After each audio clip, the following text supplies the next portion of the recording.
Shalom, shalom, shalom. Éminents serviteurs et servantes de Dieu, que Dieu vous bénisse.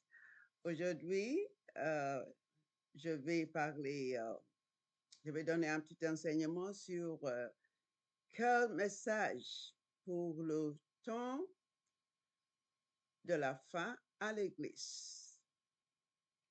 Quel message pour le temps de la fin à l'Église. Et je m'appelle Dr. Grace Nkenga. Je vous parle au départ de Detroit, Michigan. Que Dieu vous bénisse. Eh bien, on va commencer notre lecture aujourd'hui par la parole de Matthieu, chapitre 24, de 14 à 15. Matthieu, Matthieu 24, de 14 à 15. Jésus a dit Jésus parlait aux disciples, ça a été écrit pour vous et pour tous les croyants en Jésus-Christ. Alors, on va voir ce que Jésus a dit pour que nous fassions à la fin du temps. Maintenant, on est déjà dans la fin du temps. Amen. Matthieu 24, 14 à 15. Cette bonne nouvelle du royaume sera prêchée dans le monde entier pour servir de témoignage à toutes les nations. Alors viendra la fin. C'est pourquoi lorsque vous verrez l'abomination de la désolation dont a parlé le prophète Daniel, établi dans le lieu saint, que le lecteur, ça veut dire celui qui lit, qu'il fasse attention. Qu'est-ce que Jésus est en train de nous dire ici? Jésus nous dit que à la fin, la parole, la bonne nouvelle du royaume doit être prêchée. Maintenant, qu'est-ce qu'on prêche? On ne prêche que la prospérité et toutes choses qui se passent dans le monde, sauf la bonne nouvelle du royaume de Dieu. Quelle est la bonne nouvelle du royaume de Dieu?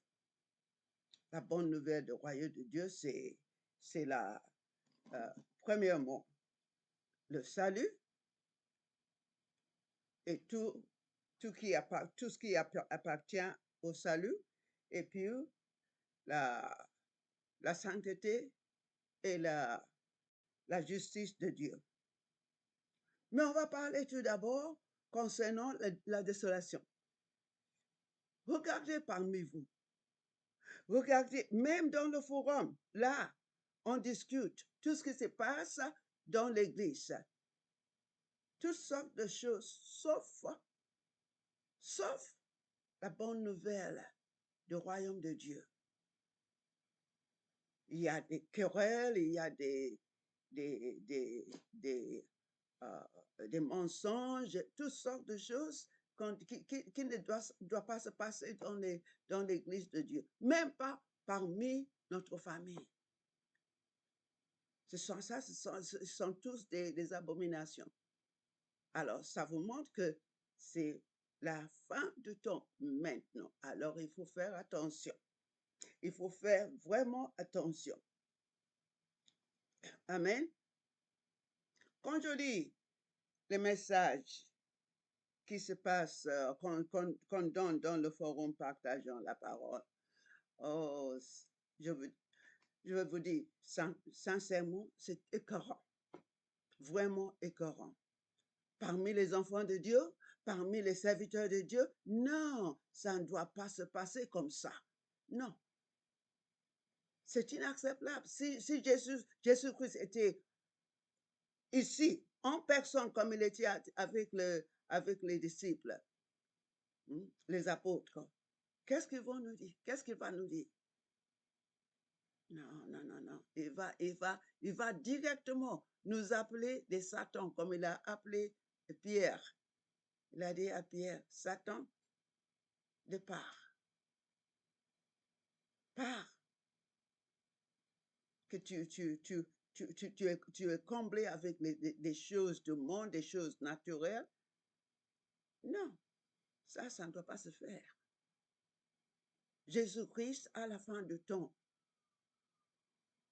qu'on connaît maintenant, il faut que nous fassions attention à ce que nous enseignons les peuples, et puis aussi à ce que nous, à moins de les attirer à la royaume. Mais tout ce qui se passe maintenant, ça n'attire personne à la royaume. Non, non, non, non. Mes chers frères et sœurs, c'est la fin du temps. Maintenant, il faut qu'on on se met à l'œuvre de Dieu avec tout cœur, avec comment on dit, l'honnêteté et la sagesse de Dieu, surtout par l'esprit. Il faut marcher par l'esprit. C'est ça le plus important. Bon, on va voir sur Matthieu 28. Enfin, Matthieu 28, de 19 à 20, c'est la grande commission. Mais là, la grande commission, pour l'instant, on fait la grande commission sans amour. Mais la grande commission, pour être effective, il faut qu'on le fasse, il faut le faire avec la grande commande. Quelle est la grande commande? La grande commande d'amour de Dieu et d'amour de nos voisins. Ça, c'est vraiment important. Sinon, la grande commission qu'on fait, c'est rien du tout. C'est rien du tout. Ça n'a rien à faire avec le royaume de Dieu. Là, on est juste en train de faire, d'amener les gens, amener-les à l'église, et c'est tout. Même pas les disciples, la disciple, comment on dit, le disciple, non. Non. Il faut tout changer. Il faut tout changer. Merci. On va maintenant voir, on va lire dans le livre Matthieu 28, de 19 à 20.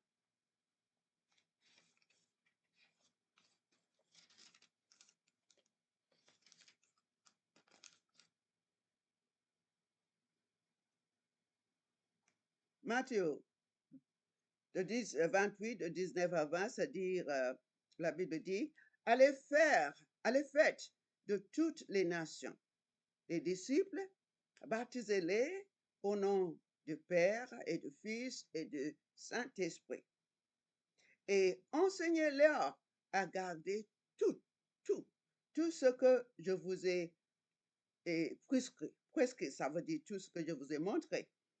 Et voici, je suis avec vous tous les jours, jusqu'à la fin du monde.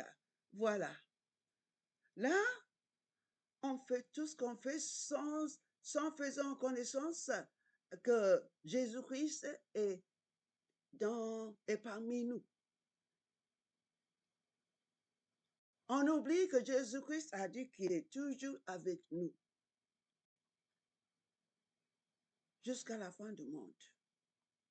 Alors, tout ce qu'il voit là, tout ce qui se passe dans l'Église maintenant, vous pensez que ça lui fait plaisir?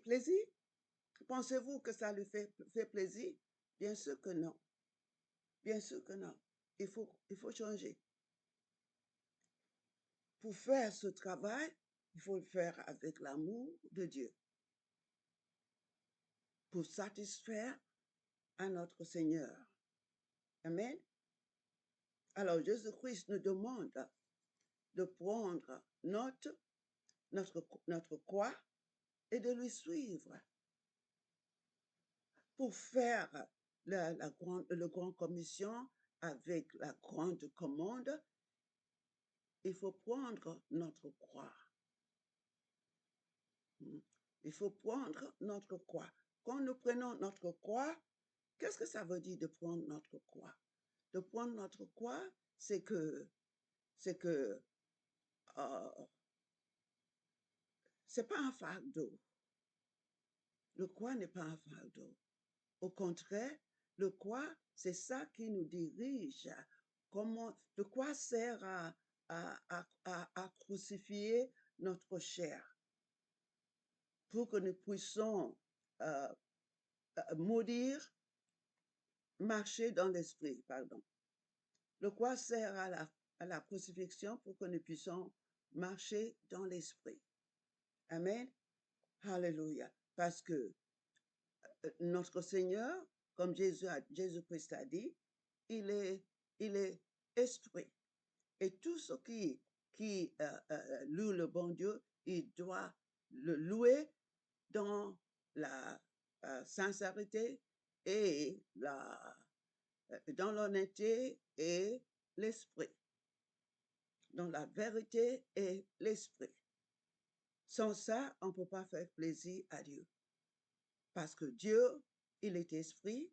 Nous aussi, nous devons être esprit. Nous devons marcher dans l'esprit. Alors ça, vous pouvez le voir on ne va pas le lire, mais c'est en Matthieu 16, chapitre 16, verset 24. Et aussi Galates, chapitre 5, verset 16. Ça, on va lire. Galates. Alléluia. Parce que là, si le bon Dieu, il est esprit, le bon Dieu est esprit et nous marchons dans la chair, ça veut dire que puisque nous marchons tout droit comme ça à droite, l'esprit de Dieu est là, tout droit. La chair et l'esprit, ça ne peut pas se connaître. Non, parce qu'il se bat tout le temps. La chair et l'esprit se battent tout le temps. Amen. La chair et l'esprit se battent tout le temps. Alors, il faut vraiment crucifier la chair pour que le Saint-Esprit puisse agir dans notre corps. Amen. Sinon, nous faisons attention à ce que la chair dit. Nous agissons et nous vivons suivant la chair. Ça n'a rien à faire avec l'Esprit de Dieu. C'est pour ça que Paul nous dit de marcher dans l'Esprit. Galates chapitre 5, verset 16. La Bible dit ici, je dis donc, c'est Paul qui parle là, je dis donc, marchez par l'Esprit et vous n'accomplirez point les désirs de la chair. Voilà, si on marche dans l'Esprit, la chair ne peut rien. La chair est tuée, car la chair a des désirs contraires à l'Esprit. Et l'Esprit, on a de contraire à la chair. Ils sont opposés l'un à l'autre. Amen. Afin que vous ne fassiez pas ce que vous voudriez faire. Alors, si on marche dans l'esprit, c'est parce que Dieu, il est dans l'esprit. Et là, on pourra faire sa bonne volonté. Mais si on marche dans la chair, on est ennemi. Nous sommes contrariés à Dieu. Parce que la chair s'agit contrairement à l'Esprit de Dieu. C'est pour ça que Paul il dit que pour ce temps de la fin, il faut, à tout fin de cause, comment dire, à tout fin de cause, marcher dans l'esprit, car Dieu est esprit. Et comme ça, l'esprit de Dieu va pouvoir nous diriger, comment nous comporter, comment faire ceci, comment diriger son église, comment diriger l'école, comment faire les choses pour son royaume. Mais si nous agissons comme dans la chair, nous faisons tout ce que nous voulons selon la volonté du monde. Et ça ne fait pas plaisir à notre Sauveur. Amen. Alléluia. Il y a des puissances, la puissance qui pourra tuer la chair seulement dans l'esprit. Amen. Seulement dans l'esprit. Alléluia.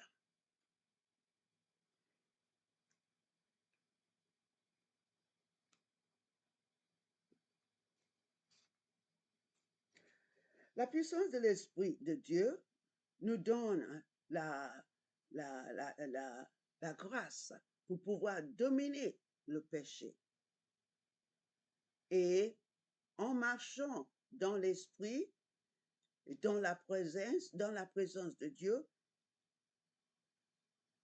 et aussi dans la nature de Dieu, nous sommes transformés dans l'image de Jésus-Christ. Pourquoi ça? Parce que le Saint-Esprit, il tue le chair si nous suivons les directions du Saint-Esprit. Il tue la chair. Amen.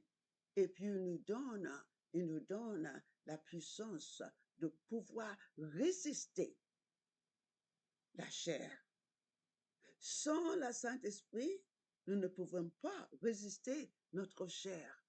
Parce que notre chair, oh là là, qu'est-ce qu'elle est, elle est têtue. Notre chair est têtue, juste comme le Satan.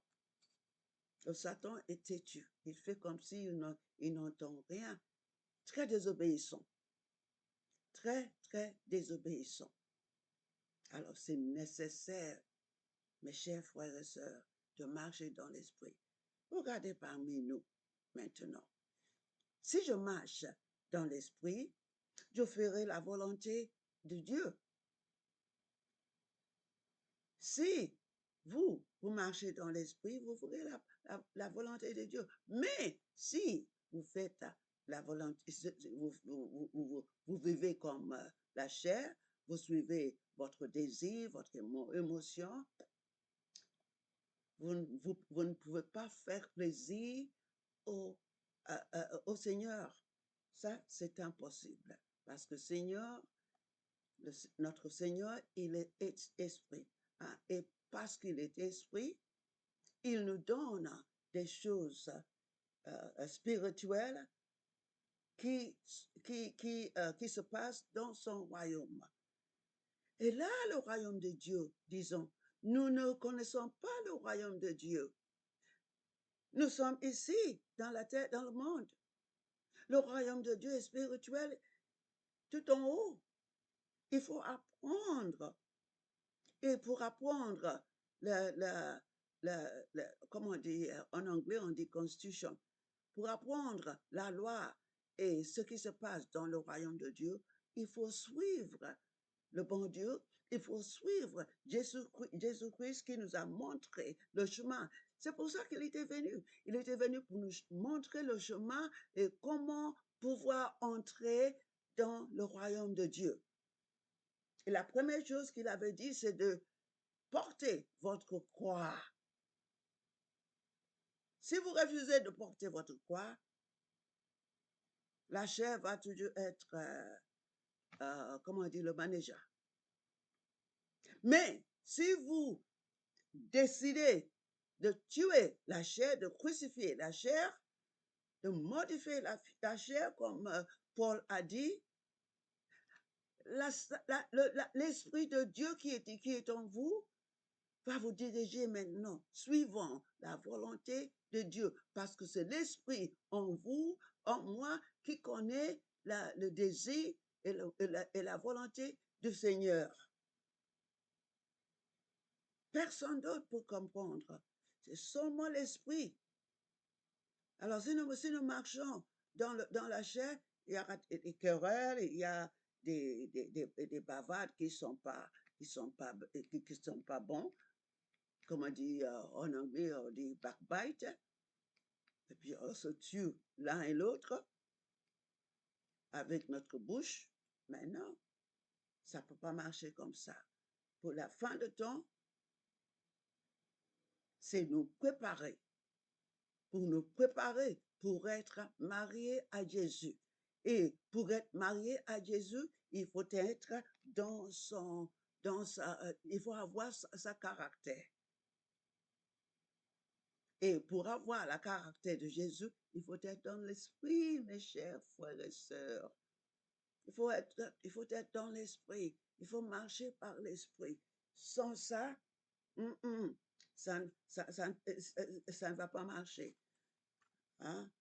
Voilà que Jésus, il cherche que nous ayons l'image de son Fils. L'image de son Fils. Pourquoi? Parce que au début, dans Genèse, il nous a créés dans son image. Mais cette image a été détruite par la désobéissance d'Adam. Et maintenant, le second Adam, comme on appelle Jésus-Christ, il est venu pour nous montrer le chemin et comment vivre dans le royaume comme les peuples d'esprit, les peuples spirituels, pas les peuples qui marchent en chair, parce que Jésus-Christ, il n'a pas souffert, tout ce qu'il a souffert. Il a été battu, il a été crevé, il a été tué, et puis il a été ressuscité. Tout ça, c'est pourquoi? Pour que nous continuions à marcher dans la chair, comme nous étions avant qu'il était mort. Non, non, non. Il a subi tout ça pour nous réconcilier au bon Dieu, pour nous retourner dans l'image de Dieu. L'image de Dieu, c'est spirituel. L'image de Dieu, c'est spirituel. Il est spirituel. Il veut que nous soyons spirituels aussi. Amen. Voyons. Hébreux 1, verset 3. Ce Fils, qui est le rayonnement de sa gloire et l'expression de son être, soutient toutes choses par sa parole, plus sainte, après avoir accompli la purification des péchés. Il s'était assis à la droite de la majesté divine dans les lieux très hauts, dans le royaume de Dieu. Il est l'image de Dieu. Verset 2 dit, Alléluia. Dieu nous a parlé par le Fils en ces jours-ci qui sont les derniers, la fin du monde. Il l'a établi héritier de toutes choses et c'est par lui qu'il a fait le monde. Amen. Lui, il est le rayonnement. Si vous voyez Jésus-Christ, vous avez vu Dieu. Comme il a dit à Philippe, comment se passe-t-il que j'ai été 3 ans avec vous et tu ne connais jamais, tu ne connais pas encore le Père, si vous me voyez, si tu me vois, tu as vu déjà le Père aussi. Alors, c'est l'image de Jésus-Christ et il est venu parmi nous pour montrer comment nous devons nous comporter, pas dans la chair, mais dans l'esprit. Amen. Alléluia. Alléluia. On va regarder dans Ephésos 4. Alléluia. Ephésos 4.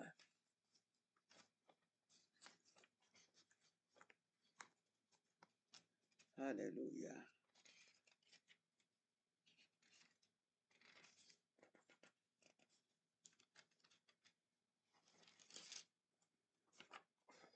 Ephésos. Non, ça c'est Galate. Ephésos 4.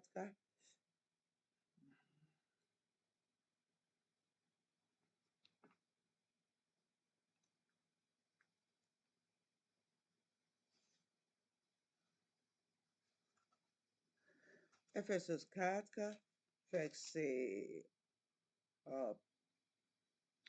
23 jusqu'à 24. Alléluia. Non, non, non, non. Je vais commencer par verset 2, verset 22. Ah, ça ne marche pas là. 20, verset 20.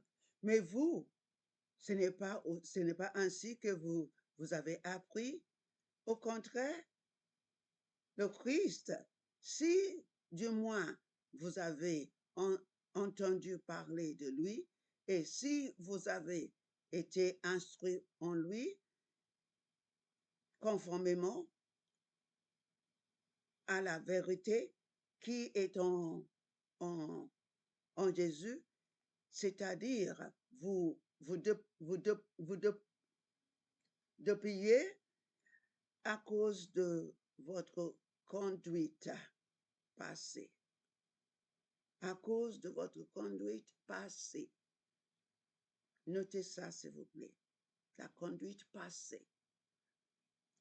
De la vieille nature qui se corrompt par les convoitiseurs trompeuses. Le Satan qui est venu nous donner des mensonges. Vous êtes renouvelés par l'esprit dans votre intelligence et revêtis à la nature nouvelle, créée selon Dieu dans une justice et la sainteté qui produit la vérité. Ça veut dire que maintenant, nous devons renouveler notre intelligence. Amen. Renouveler notre intelligence selon la parole de Dieu. Comme nous entendons la parole de Dieu, nous agissons suivant, selon la parole. Il faut obéir la parole. Et en obéissant la parole, la transformation vient petit à petit, petit à petit. Parce que si vous décidez d'obéir la commande qui dit de pardonner celui qui vous a offensé, si vous obéissez ça, par contre, votre chair, il faut faire il faut pas, oui. Quelquefois, il peut dire, je pardonne, mais je ne peux pas oublier. Par contre, l'esprit vous dit, pardonne et oublie tout. Jetez dans la rivière comme Dieu a fait. Amen. Quand on fait ça, quand on obéit la parole de Dieu, ça renouvelle notre pensée, ça renouvelle notre intelligence. On ne fera plus, on sera plus obéissant à la chair. On sera plus obéissant au diable. Parce que là, la chair, je vous dis sincèrement, en anglais, on dit, is the workshop of the devil. C'est là que le Satan travaille. Le Satan travaille à partir de notre chair. Et comment pouvez-vous marcher dans le chair? Qui est les œuvres, qui sont les œuvres de Satan? Et vous voulez dire que vous savez Dieu? Non, c'est pas possible. C'est pas possible, il faut changer, il faut renouveler. Et puis Paul, il dit aussi de nous revêtir du nouvel homme. Le nouvel homme, c'est Jésus-Christ. Alors, c'est de nous revêtir avec le caractère de Jésus-Christ. Si nous nous revêtissons avec le caractère de Jésus-Christ, ce sera l'esprit qui nous dirigeons de marcher, hein, comme Jésus-Christ a marché. Amen. Sinon, on va avoir des problèmes, même avec nous-mêmes, avec notre vie. Si moi, je ne change pas, si vous ne changez pas, si vous ne tuez pas la chair, par contre, Jésus-Christ est en moi, comment ça va se passer? Mon esprit, il dit une chose, ma chair, mon émotion et les désirs, la volonté disent tout à fait au contraire. Non, non, non, non. Alors c'est, comment on dit, c'est la bêtise. Vraiment, c'est fort là. C'est fort. L'esprit dit ça, votre chair dit une autre chose. C'est fort là. Il ne faut pas suivre ça. Il faut suivre tout simplement ce que dit le Saint-Esprit. Amen. Alléluia. Alléluia. Là, on va lire le livre de Romains, verset 1 et on va lire le livre de Romains, verset 1 à 2, et je vais vous montrer quelque chose. C'est vraiment important de vivre et marcher dans l'Esprit de Dieu. En Romains 8, versets 1 et 2, je dis là, c'est impératif de vivre et marcher dans l'Esprit. Absolument, absolument. Impératif.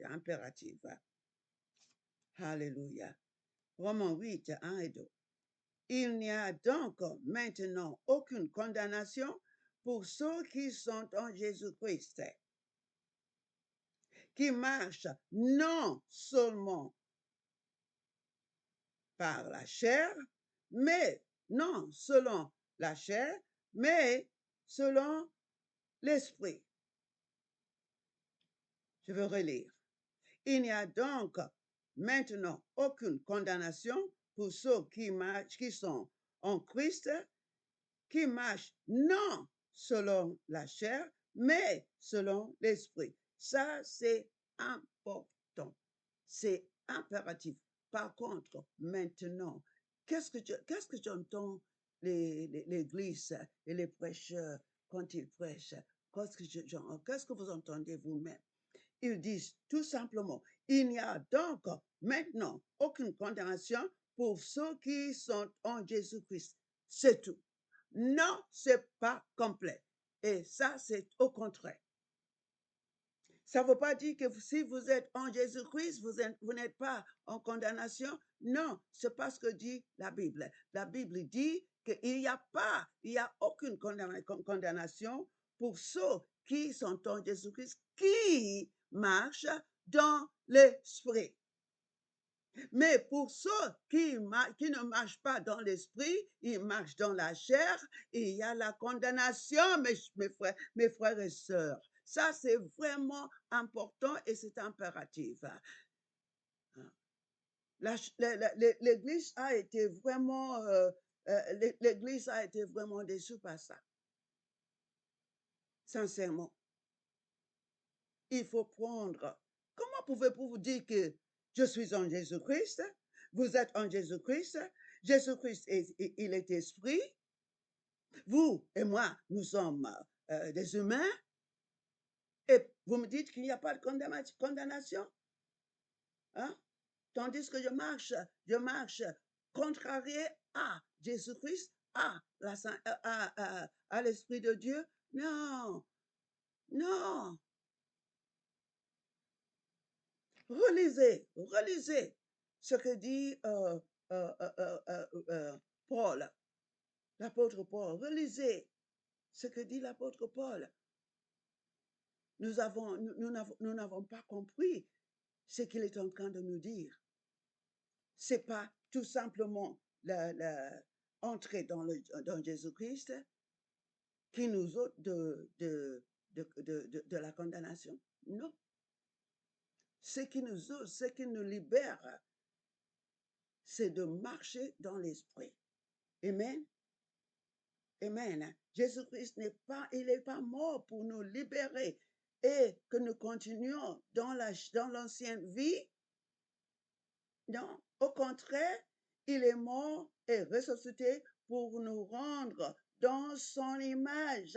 Et c'est impossible que la chair puisse, que la chair puisse satisfaire la volonté de Dieu. La chair est contrariée à au Saint-Esprit de Dieu.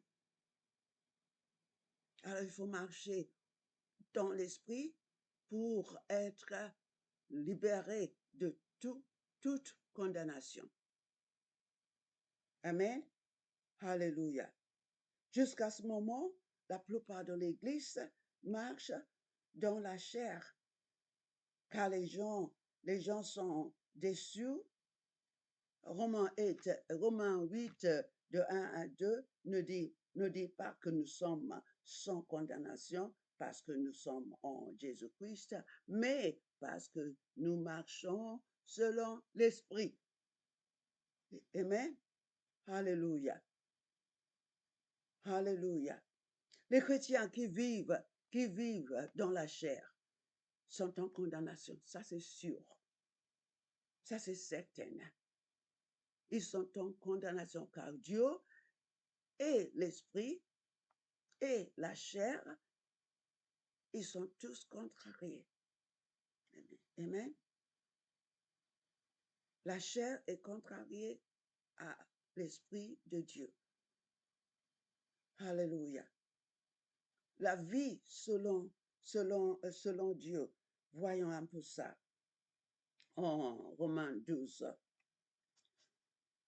Romains 12. Pour Rabachanda verset.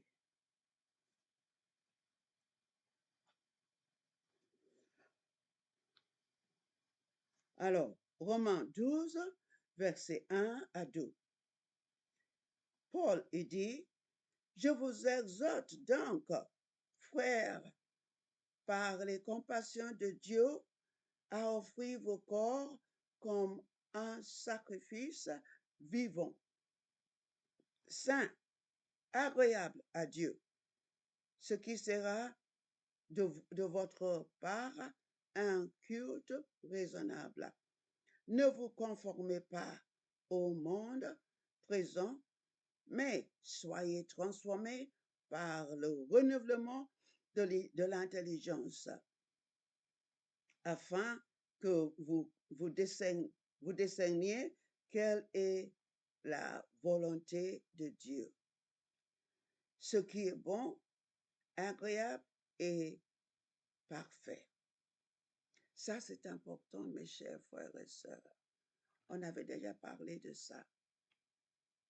Le Saint-Esprit, quand nous marchons dans l'Esprit, nous sommes transformés de l'image, de l'ancienne image, l'image humaine. Nous sommes transformés dans l'image de Dieu, l'image de Jésus-Christ qu'on a été montré dans Hébreux 1, verset 3. C'est comme ça que nous serons préparés pour être la femme de Jésus-Christ, parce que la femme de Jésus-Christ ne peut pas être dans la chair. Par contre, Jésus-Christ, lui, il est dans l'esprit. Pour la transformation, ce que nous devons, le message que nous devons prêcher à la fin du temps, comme on est maintenant, c'est la transformation à partir de la vieille image humaine à l'image de Dieu qui est esprit. Et il faut assurer que non seulement on prêche, on entend, mais d'agir comme nous prêchons. Ah, j'ai entendu beaucoup de pasteurs, des prêcheurs qui disent, ils prêchent une chose, mais ils font tout à fait le contraire. Alors, ça veut dire, il prêche aux gens, mais il ne se prêche pas à lui-même. Ça, c'est inacceptable. C'est inacceptable parce que nous donnons aux gens ce qu'il y a en nous. Bien que vous parlez, bien que vous enseignez la vérité, et vous faites le contraire, c'est ce qu'il y a en toi, en vous, que vous allez donner donner au peuple qui vous entend. Parce que là, ce que je sors, comme je parle là maintenant, il y a un esprit, il y a l'esprit de Dieu qui parle. Ça peut être l'esprit de Dieu ou ça peut être la chair. Et si je parle dans l'esprit de Dieu, c'est l'esprit de Dieu qui va donner l'onction. Si je parle dans la nature, dans l'image avec la chair, c'est ça. Et si je suis si je suis désobéissante, c'est l'esprit de désobéissance va entrer dans les gens. Alors, si le peuple dans votre congrégation, ils sont tous désobéissants, ça veut dire que vous aussi, vous êtes désobéissants à la parole de Dieu. Ah, pensez bien à ça. Pensez bien à ça, messieurs, dames. Parce que c'est là, c'est ce qu'il y a en moi que je veux passer aux gens. Parce que c'est l'esprit qui contrôle. Si je marche dans la chair et je suis désobéissante, je suis hypocrite, c'est ça que je vais donner au peuple. C'est pour ça que vous voyez que tout le peuple, la congrégation, les gens, ils marchent suivant l'esprit de leader. Alors, le leader, ça, c'est vraiment important. Comme j'ai entendu, il y a un des enseignants qui avait parlé sur ça. L'apôtre, il a vraiment une grande responsabilité. Ça veut dire qu'il doit être un homme ou une dame, tout avec la vie de Jésus-Christ, avec le caractère de Jésus-Christ, pour pouvoir produire les peuples qui ont le caractère de Jésus-Christ. Mais si l'apôtre ou le prêcheur, le pasteur, il a un caractère d'un hypocrite qui parle, qui enseigne une chose, mais il fait autre chose. Alors, cette congrégation, le peuple dans son royaume, ils seront aussi des hypocrites. Alléluia. Ils seront des hypocrites. Alors, que nous ne mettons pas toujours la condamnation et le problème sur le peuple. Non, non, non, non. Le problème vient du pasteur ou de l'apôtre, suivant l'esprit qui lui dirige.